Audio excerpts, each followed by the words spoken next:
So in last video, let me check if this is recording. Yeah, in the last video, I raised one question, that was how AWS SageMaker is related with a machine learning development process, and these processes were building, training, and deployment of model. Okay, in the in like the crux is building, training, and deployment. Otherwise, there are many other things which I showed you when I went over here, and I showed you typical SageMaker workflow. Okay, this thing I showed you. Okay? So the basic question is, what is Amazon SageMaker? So the answer will be very simple. Machine learning capabilities for data scientists and developers to prepare, build, train, and deploy high quality ML models. Okay? So it is a service which provides machine learning capabilities. Okay, in nutshell. Okay. So now again, coming back to the question, then how this is related with the development processes or machine learning development processes. Okay, then I will take this building part first. Okay, how AWS SageMaker is helping us in building part. Okay, so what it is doing is it is providing us notebook instances. Okay, how it is providing us notebook instances. So what you have to do for that is you okay, just do it with me. Okay, so you have to go to this search bar.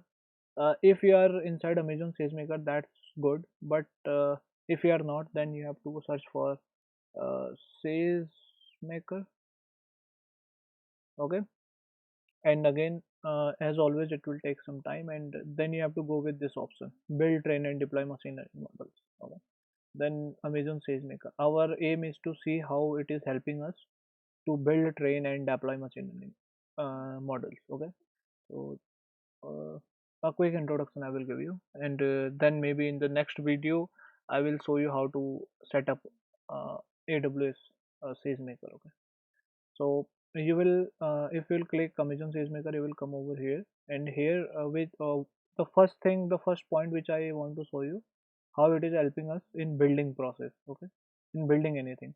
So the first point was it provides us notebook instances which comes up which comes Jupyter pre-installed in them. Okay, so you have to come to this option here in notebook, and you have to click it, and here you can see the notebook instances.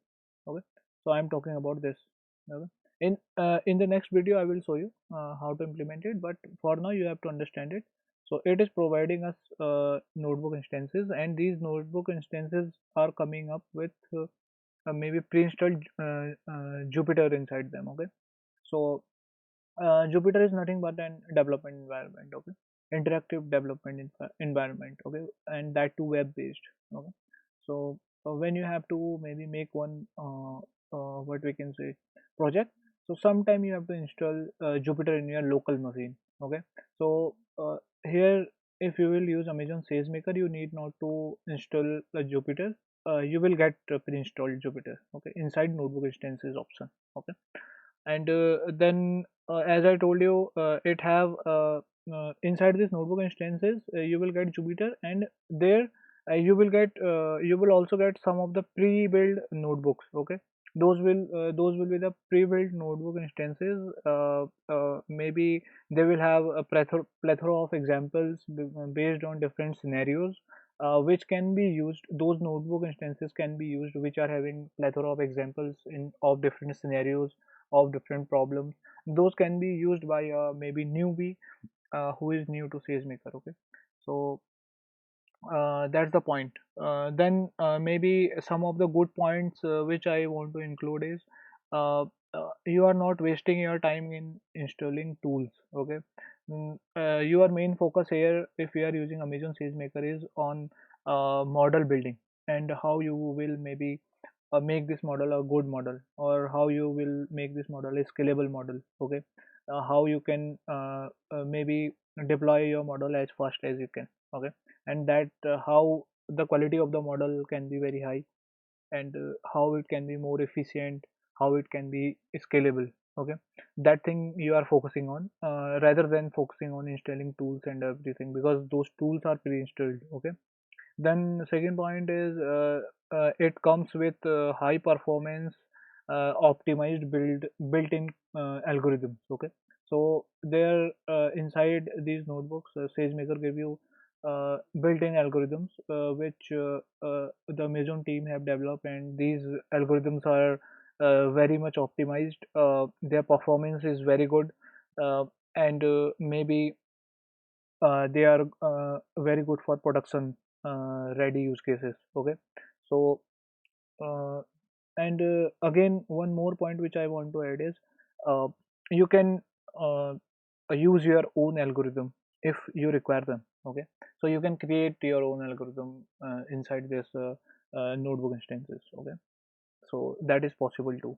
So now you might be thinking, what are the differences between built-in algorithm and your own algorithm? Okay, so built-in algorithm, if I'll talk about built-in algorithm, these are ready-to-use algorithm. So you need not to maybe write them from scratch, and you will require to tweak them and use them for your scenarios. Okay, and one big thing is their performance is very high. That is, they are very optimized, and they are made for maybe production ready cases. Okay, so for your algorithm, you need to understand if they are production ready or maybe they are optimized or not. Okay, and if I'll talk about own algorithms or maybe your custom algorithms, then uh, there is a flexibility of using almost any algorithm. Okay, so in built-in algorithm, if some algorithm is not built in, then you need to write a custom or maybe own algorithm for that. Okay, so that is the flexibility.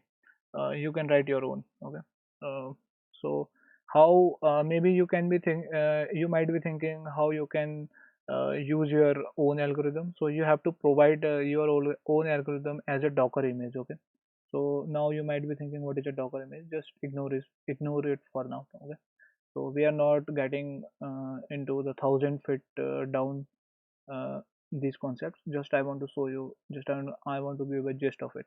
That's all. Okay, so uh, so the good news for us is we can use TensorFlow and Apache MXNet Docker containers, which are provided by SageMaker for our use case. Okay, so as you can understand that our use case is nothing but image classification. Okay, so we have to classify the image. Then maybe I will close this image first, and I'll open this third SageMaker nodes. Okay, and here I have mentioned some of the point which will be very useful for you. Uh, I believe if maybe you will go through these points, these will be helpful for you. Okay, so what you generally do in production environment is if you will maybe make one notebook. So for that notebook you have to uh, uh, choose one EC2 instance. Okay, inside this EC2 instance your notebook will live. Okay, so what is EC2 instance? So see EC2 instance as your laptop.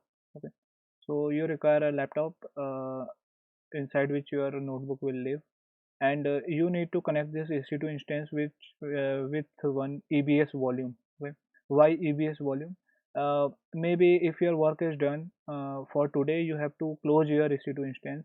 If you will not close your EC2 instance, you will be charged very heavily. So what generally people do is, what data scientist, machine learning engineer does, they close their EC2 instance. And if the problem with closing EC2 instance is every data point will be lost.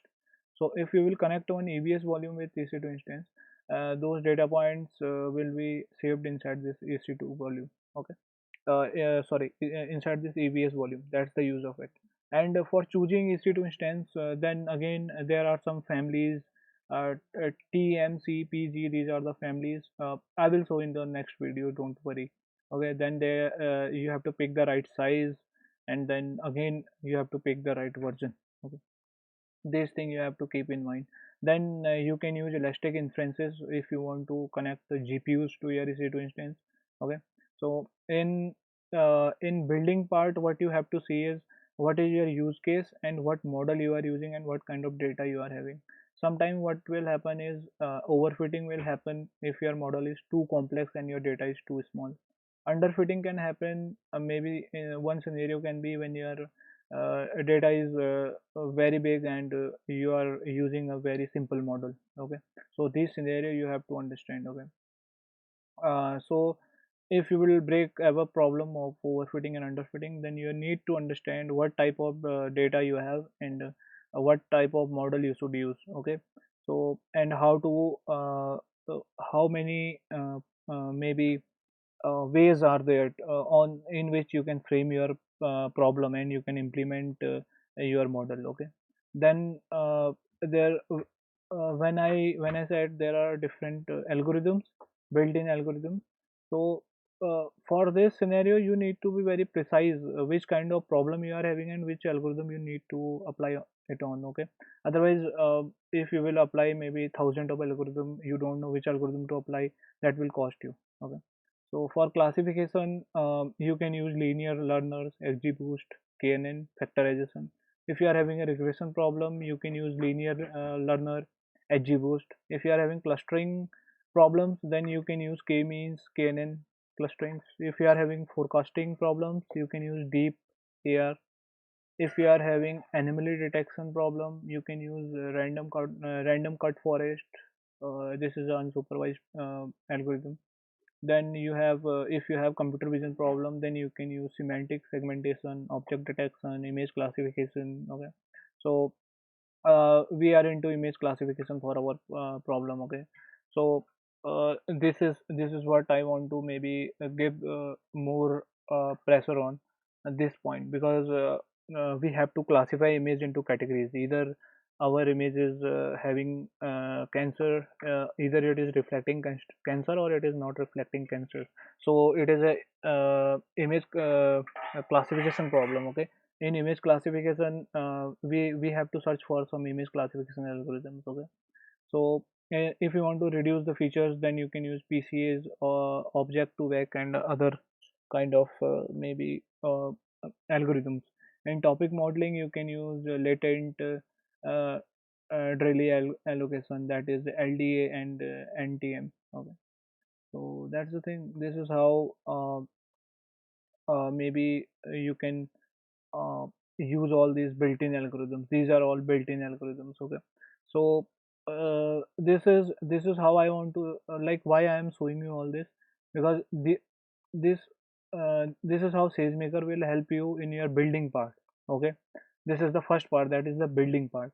Okay, so this is how SageMaker will help you in building your model. Okay, now the next part will be the training part. And then there is a concept of ECR, that is Elastic Container Registry. Maybe I don't want to get that deeper into things.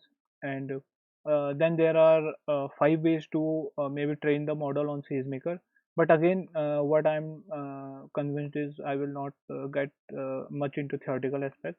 I want to show you the application aspect. You can go through this note.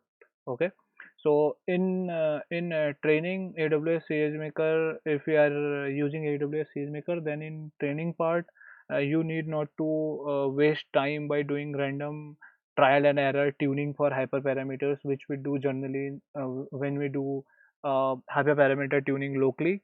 SageMaker provides you a hyperparameter optimization kind of feature for your maybe hyperparameter tuning.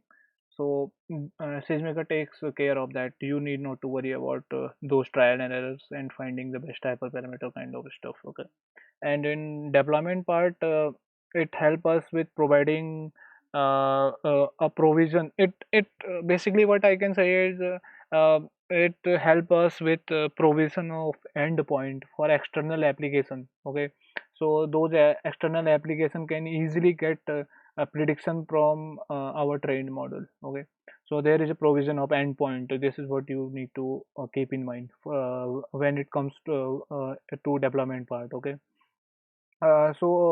in parallel, it also provides tools like which help us in monitoring endpoint performance, and it help us and it provide us tools like which provide us auto scaling. Okay, so when the load will increase, more instances will be launched to manage that load, and when the load will decrease, those instances will be cut it off. Okay, so in that way you can save your money. Okay, you in that way uh, a proper amount of instances will run, and uh, maybe that will be a big plus in your cost saving. Okay, so that's how SageMaker generally help us in building, training, and development part. Okay, so that's the crux. That's how in the first place, so some data scientists or machine learning engineers use Amazon SageMaker. Okay? So I have told you how it is helping us in building. I have told you like you need not to install anything, everything is pre-built. There are some inbuilt algorithms which are very much optimized for maybe real cases. And then in training part, I told you hyperparameter tuning is a big pain. Say SageMaker does it for you by itself. You need not to work on it much. You need not to go for more trial and error things. And in deployment, I told you there is a provision of endpoints, and again, you can monitor your endpoints, and yeah, auto scaling is there. So this is how Amazon SageMaker is helping you. Okay, so that's all. That's why many of data scientists and machine learning engineers, or maybe data guy, are more interested in Amazon SageMaker. Okay, then uh, I have told you there are notebook instances, and Jupyter is pre-installed in them. Then in the next video, I will show you how to set up Amazon SageMaker, and in that I will show you how to maybe work with notebook instances and all this. Okay, this is all for this session.